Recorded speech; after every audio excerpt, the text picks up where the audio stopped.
At times, it's not client that is doing, you're the one doing yourself. You design so well, excellently. You post on Instagram, all you put is designed by, you just put designed by me. Anyway. Welcome to the Chief's Corner. This is not your regular design talk show. This is where we drag the lies, burn the myths, and set creators free. Today, we are going to war with one of the most biggest scams creators keep falling for, which is exposure. We've been told exposure pays the bills. Come on, that's a lie. The truth is, exposure is slavery with fancy packaging.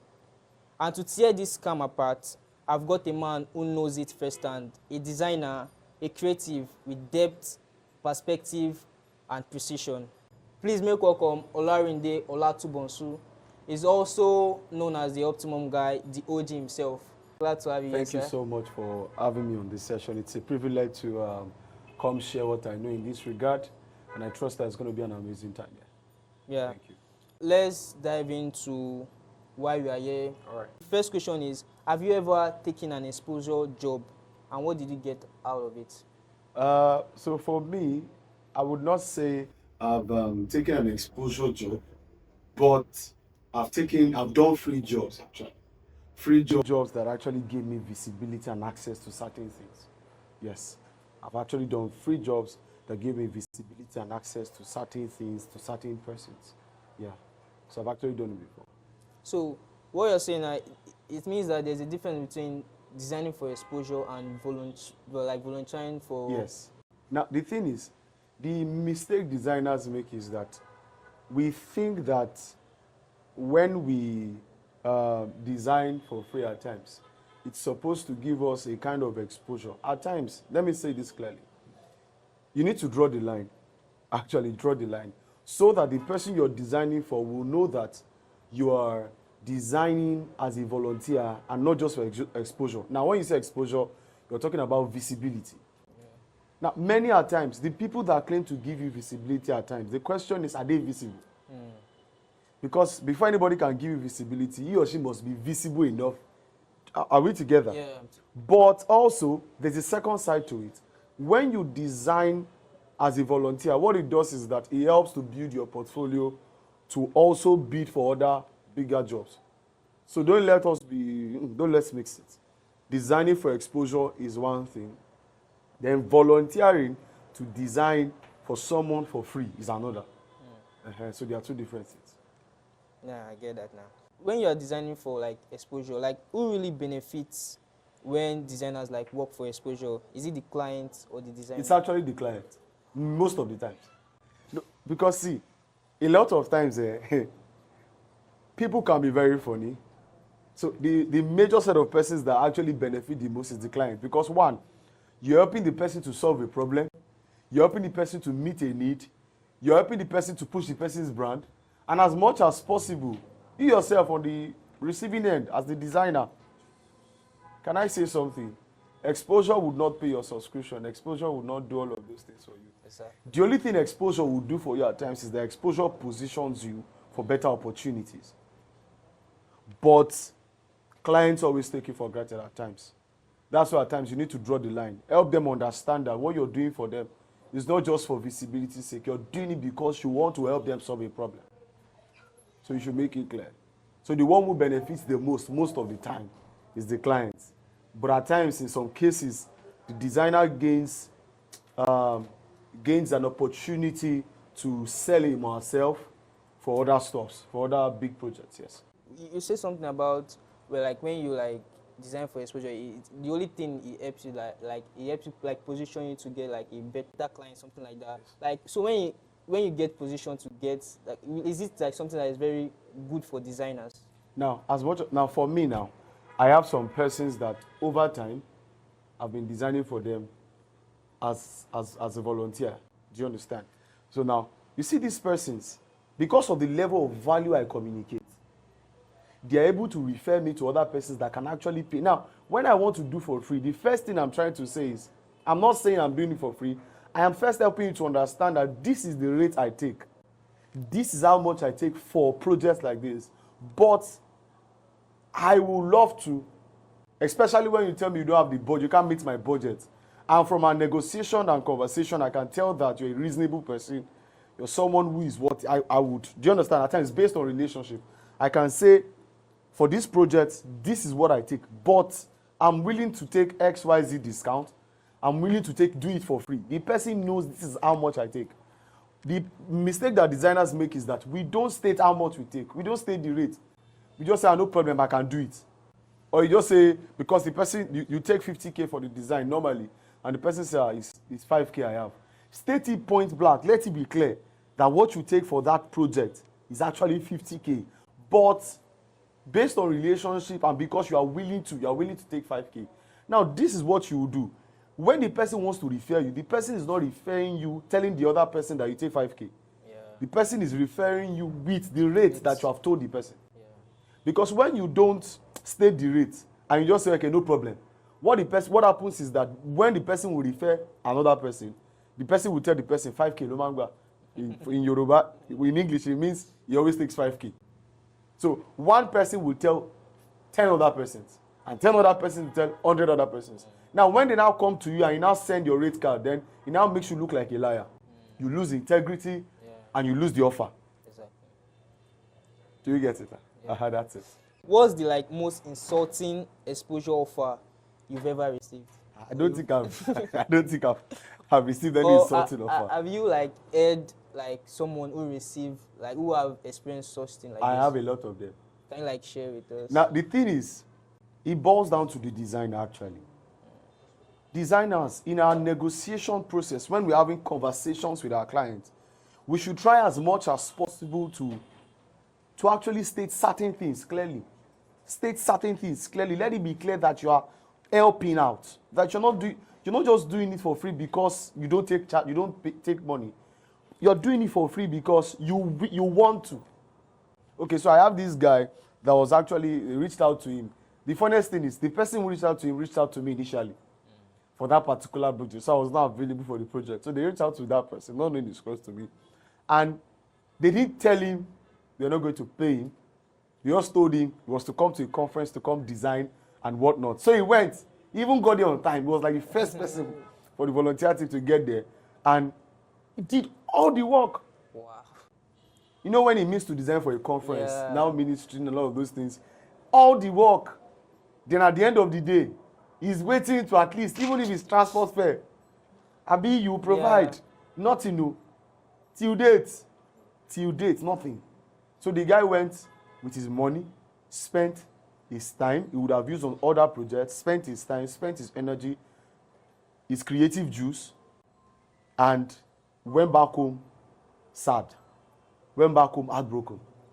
Now, this is it. Many attempts, I'm going to say it again. I told him something. I said, young man, what did you tell them you were going to do for them? Did you discuss money with them?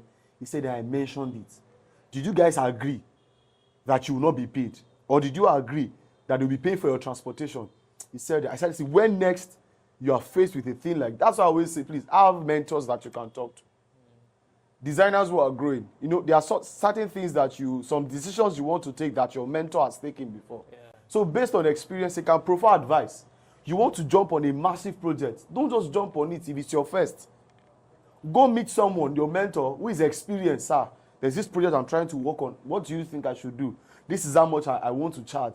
How should I approach this? What negotiation, blah, blah, blah, should I? And you'll be shocked to find out that you will get very clear directives on what to do that will help you, even when you're discussing with your clients. So the guy didn't really do that stuff in that period, and it affected him. So that's one experience. Another one that happened that me myself, and I had to sit on it.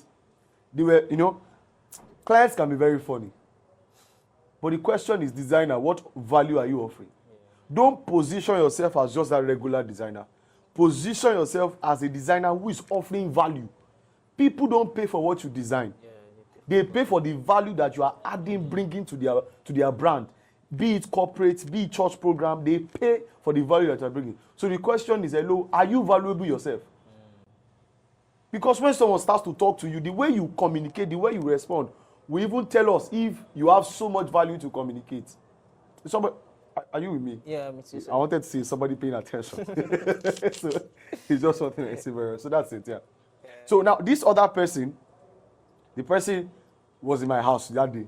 The person wanted to have the conversation. They already offered the person peanuts. I said, young man, wait, give me your phone. I collected his phone and I did the negotiation. And the funny thing is, what? They paid him like ×2 of what he would have required. See, he was going to do a number of designs for a certain small amount. Certain small amount. Designers, please stop designing just for visibility. You know? I beg, please. Don't let's be real with ourselves. If they put you on Instagram, question is person sponsoring the ad. If the person should sponsor the ad, he gets to XYZ reach of people. Do you understand? You do your work well. You gain, some other clients will come. But in the real sense, your subscription, the time spent in research, in your ideation, all of these things, those are the things that are factored into your pricing system. You're not just, no. They are paying for your time. They are paying for your time. There are some designers who have taken it a step further now. Even when you call some designers to have conversation with them, you pay consultancy fee.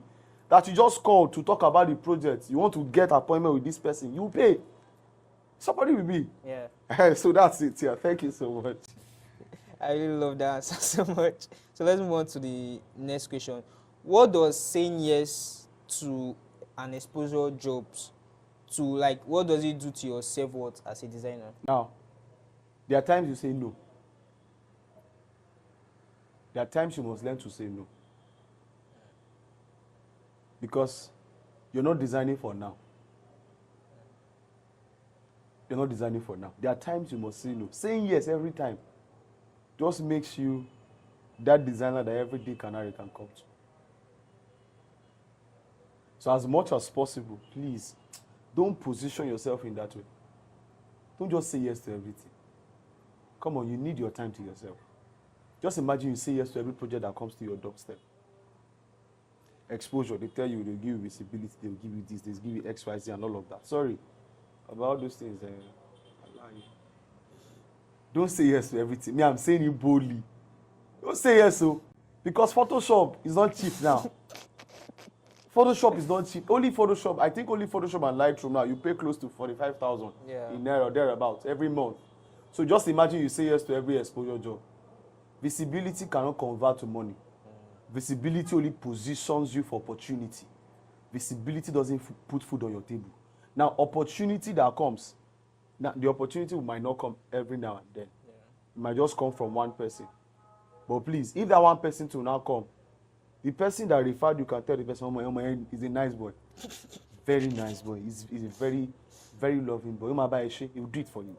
And the person will come to you with that mindset. With that mindset, because you have not done your work first in the first place. So please don't say yes every time. It drops it. It drops it. Because in my negotiation process now, I don't even do negotiation I don't chat on WhatsApp. You tell me, good morning. All I will do is, thank you so much for choosing to employ my services. Please, I'll be glad to share my rate cards with you so that you can go through. And if you're willing to still work with me after going through it, you can let me know. Also, there are terms and conditions that are attached to working with me. If you are satisfied with the terms and conditions, then we can also now talk. Do you understand? There's a way you do all of these things. So you send the document to the client goes through it, and the clients come back to say, okay, then you guys can negotiate. But when they enter first, you're not just first time. Good morning, sir. Ah, yes, sir. I'm free, sir. Ah, no. You've lost it. You've lost it too. I'm free, sir. Ah, no. Can you do it in 24 hours? Some designers will say, yes, sir. Sorry, you. I don't do by 24 hours. I do by working days. Let me explain very well. So if I tell you your design will come out in 5 working days, if you like come on a Thursday, Saturday and Sunday is not part of my working days. So 5 working days is Friday, Monday, Tuesday, Wednesday, Thursday. Do you understand? Yeah. That's 5 working days. That means it's still next week. What it does for you is it allows you to take other things. But some designers, designer, some of us, because we know that we can finish it in 20 minutes, we tell the person, don't worry, you will be ready. No, please don't do that, or you'll be shooting yourself in the leg.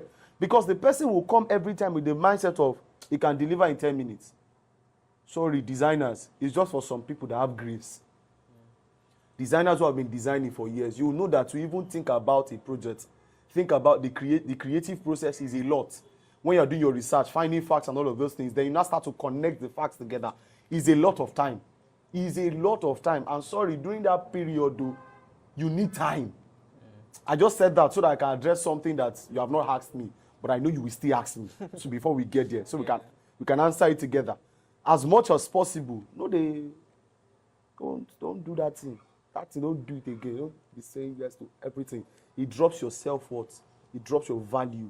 Then, see, don't just position yourself well. If you position yourself well, they won't come to you for a free job every time. You can choose when to volunteer. You can choose when to serve. You can see now, don't have it at the back of your mind that you are serving to get this reward. Because at times when we volunteer, people volunteer with the mindset that, okay, because I've volunteered for this person, this one must come. See, when you are volunteering, take expectation out of your mind. You are serving, you are giving your heart to that work. Take expectation. Take expectation. Because the heart with which you are giving that service in volunteering will now be what will prepare that God will use to draw some certain things your way. Do you understand? Yeah. And some persons are your doors. Some persons are power banks. Now, watch this. Doors are access points. Yes. You maintain doors. You don't charge doors. But you charge your power bank. So there are some clients that are like power banks. They will come, you will charge them. You will load them. So after they've gone again, they will come back again to charge. You will charge them. But you see your doors, they are like window of opportunities that God brings to your life. So in your negotiation process, as a designer, you must be discerning enough to know who is my door, who is my power bank, so that you don't turn power bank to door and turn door to power bank. Lord help us in Jesus' name. I think we need to dive deeper into this last point. Okay. Yes, we need to dive deeper. So what I mean by that is this. For instance, I have doors. I have several doors in my life. One of the major doors that God gave in my life is my spiritual father, Pastor Daniel Lawandi. Another door is Pastor Isaac Oyedepo. Another door is Pastor Richard Badijo. You see these people, no matter what they bring to my table, I think I've been serving with my spiritual father for like 6 years now. And my mentor, Pastor Richard, I've known him for years now. For every time he comes into my DM and says, Ola, do this, I will just do it. Because this person, by divine arrangement, God has placed them there. See, many of the major gigs that I have today, outside Nigeria especially, came because I am serving and maintaining a door. Get this. With no expectation for reward. Is somebody with me? Yeah. With no expectation for reward. It's called service. You maintain your door by serving. Do you understand? But you see your power banks, my normal clients, you come to me. When we're talking, we talk professional. I'm not saying, okay, and all of those things. No, we're not doing that one. Sorry, business is business. When we get to that place, business is business. So you need to clearly identify and separate these people. Then some of your doors can be your friends. At times, your friends will come to you to collaborate on a project. Yeah. At times, just do it. There are so many things that collaborating or working with your friend to do something will do for you. Do you get the gist now? So doors, you maintain. Power banks, you charge. So that means it takes the spirit of discernment to know which clients are doors or power banks. Yes, and at times, apart from discernment, see, when you are talking with the person, see, when you are discussing with someone, be sensitive. Be sensitive to every part of the conversation. You will be able to tell. You will be able to tell clearly that this person, at times somebody might have 5K now, and by foresight, you can tell that by this time next year, the person's business would have, if you add value to that business, would have upscaled from this point to this point. The person that is paying you 5K can still pay you 5 million. Do you get what I'm saying? Yeah. So it's in that place of negotiation, your discernment, your sensitivity, even in the communication process, even in the negotiation process. That's why one of the things every designer must learn is how to negotiate effectively. Because on the negotiating table, if you don't do your work well, you can either lose or get the project. So you also talk about positioning. Yeah. When you are like as a designer, you need to know like how to position yourself. So when you're negotiating, it kind of not like a way easier, but clients already know like okay, this is your worth and Yes. stuff like that. What will you say like how designers can like position themselves? Okay. Now, one of the very first ways to position yourself is branding. You know, at times, people think when we say branding, it means go and pay one logo designer to do logo for you. At times, all you can have is your name. Just put your name. What's your name? Melvin. Just put Melvin Design, finish. Because we have different type of logos. That's, you have an identity known to yourself. You don't need to break the bank to have an identity. So let them know that this is Melvin Design. Put it somewhere. Then your start to, when people come into your DM for projects, don't send them designs in WhatsApp. You might not know how to use Behance and Playbook and all of these things. You don't know how to use them. Google Drive. As much as possible, all your works should be clearly put in the drive in different folders. Corporate design, this one design, that one design, this one design. Let it be clearly spelled out. So when a client comes into your stuff and like, would like to do first draft. Some people will say, yeah, do first draft first. Do first draft. We'll now check it before we now accept it for the project. I have done first drafts that are turned to the main design. Do you get what I'm saying? Yeah. I've done first draft that became the main design that I did not get paid for. Wow. Some people are very diabolic, are very wicked. You will do first draft, finish. They will tell you, no, it's not good, it's not okay, for you to see that they posted it. So in cases like that, somebody reached out to me and was like, please, we'd like you to do first drafts before. I said, sorry. I'm sorry, I will not be able to do that. I said it was sorry, I'm sorry. I will not be able to do that. I can't do first drafts. But what I will do is, by God's grace, I have 2,000 of my works sitting on Playbook. On Instagram, I have several of my works. I've done work for this. I start to mention with facts, time, and tell you who I've worked with. I've worked with this brand. I've worked with Fiber One. I've worked with Awari. I've worked with this. I've worked with this. I've worked with this person. I've worked with this dignitary. When I start to list the people I've worked with, and I will send you the links to what design I've done on their page, go and feed on it. When you are done, come back and tell me if you want to work with me. You can't go and check it and come back and not want to work with me. You can't. Never. Because there's proof. Designers, one of the ways to position yourself is that let there be proof for work. Don't just do church or church. Don't just do church or church. Don't just be talking. Let there be proof of what you are doing. That's why, as much as possible, designers, your work should not sit in your folder. The moment it sits in your folder, it folds. You are folding yourself. So don't just keep it in the folder. From folder, push it out. Because once you push it out, people can see that you are doing something. It's when we see you are selling something, we can come and buy. We can't buy what we don't see you are selling. You come and tell us, I'm selling this. Sorry, what are you selling? Can we see it? When people see it and they are sure that they want to buy, they will not come and buy. If there is no, when you want to, in demand and supply, before somebody demands for a product, that means you have put that product out. Yeah. You have seen the product, then we demand, then you supply. That's the way it works. So designers, I have a lot of designers, you are telling me you are broke. Sorry, the reason why you are broke is because of you. You design so well, excellently. You post on Instagram, all you put is designed by, you just put designed by me. Hey, wait. Can you take us into a little insight on what's better the design? Show us your processes. Don't just show us workings. Are we together? Yeah. These are things that designers are not doing. That is shooting ourselves in the leg. At times, it's not client that is doing. You're the one doing yourself. Because many times people will tell you keep practicing, keep working, keep working. A time to work, a time to show forth. Scripture says there's a time and season for everything under the earth. So designers, there's a time to be in the cave, Adulam. There's a time to go and fight. Just imagine that David and his mighty men stayed in the cave forever and they didn't come out to fight. Just imagine. Cavites stay in the cave. Some of us, we know when to be in the cave and we know when to come out. But one thing we'll never forget is that there is a time to always go and practice, build momentum, a time to come out, push out. Push yourself out so that people can see you.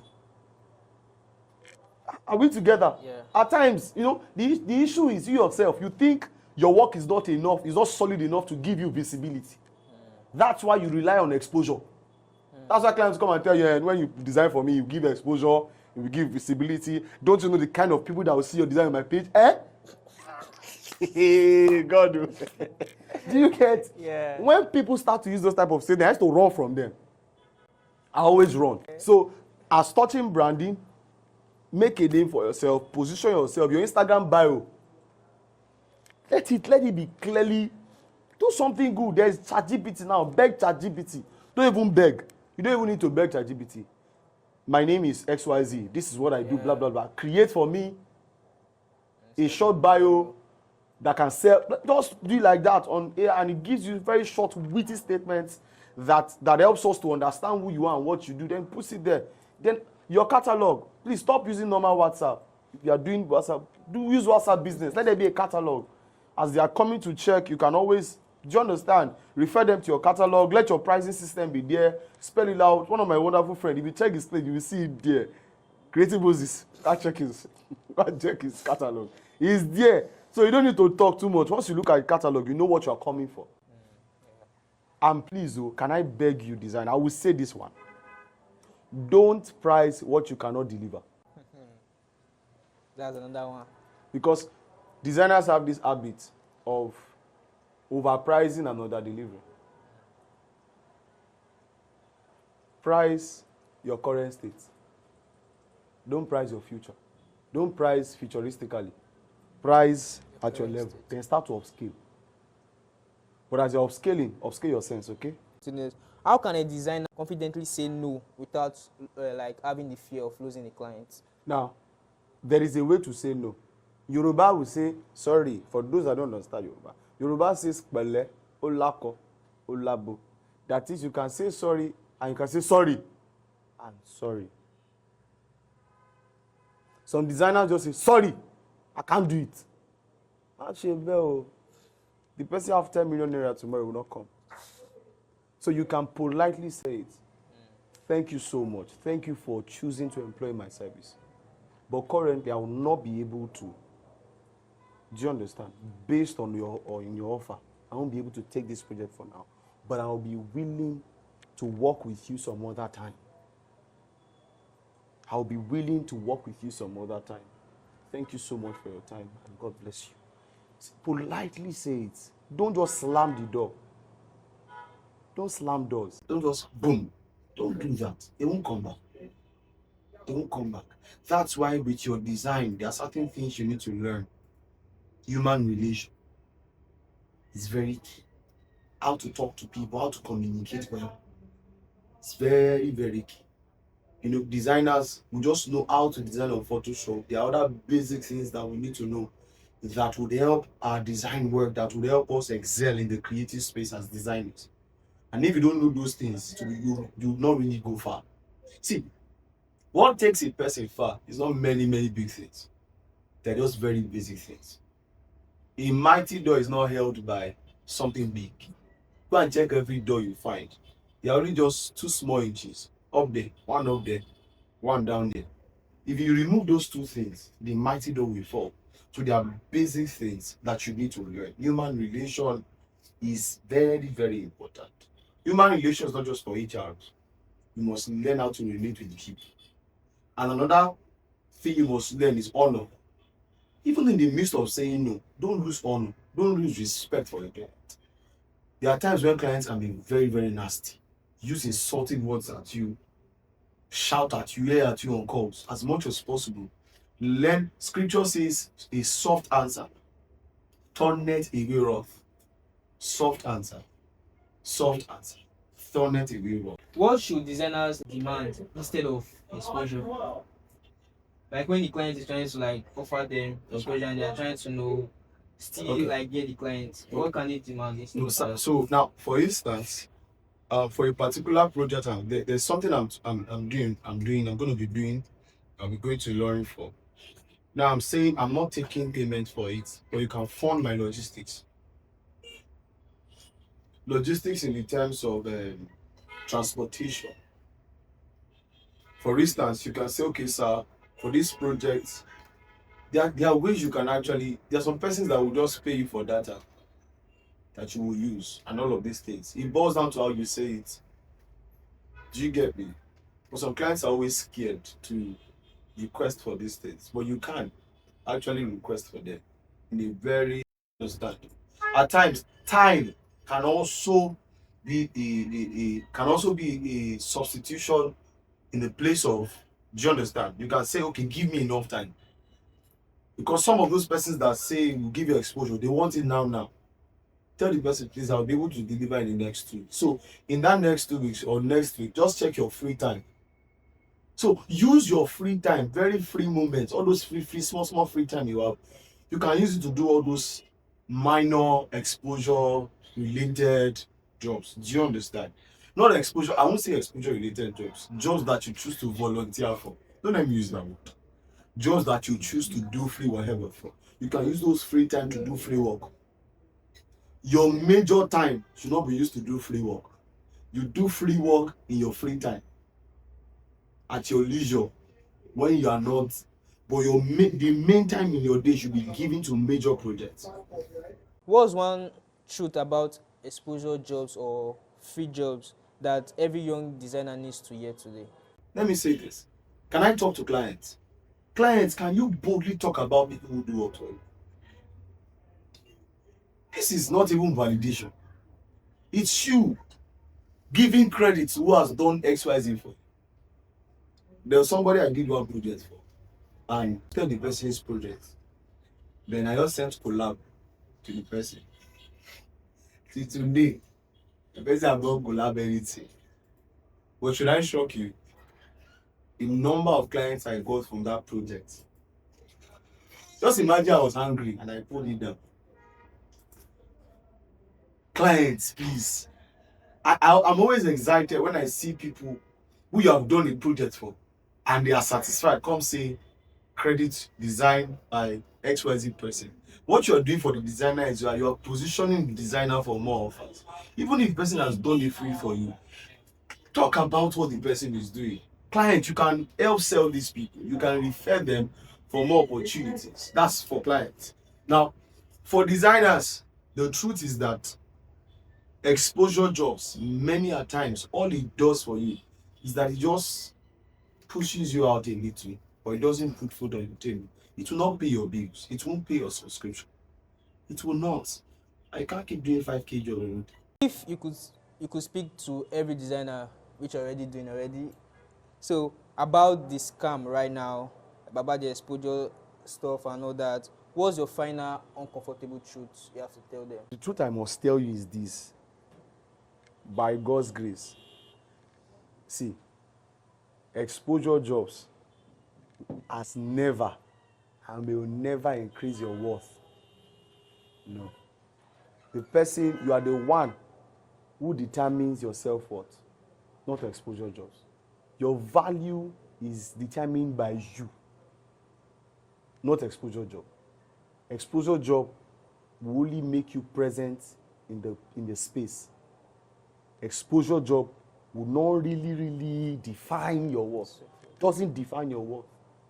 Doesn't define your value. It doesn't. It will never, and it can never. So that's the truth. So don't just inch on. Don't anchor your life on exposure jobs. All it does is put you present. That you are present in the global space doesn't mean that you are visible. You can be present. Your design can be present online and not visible. Do you understand? Visibility should not be substituted for presence. Online presence.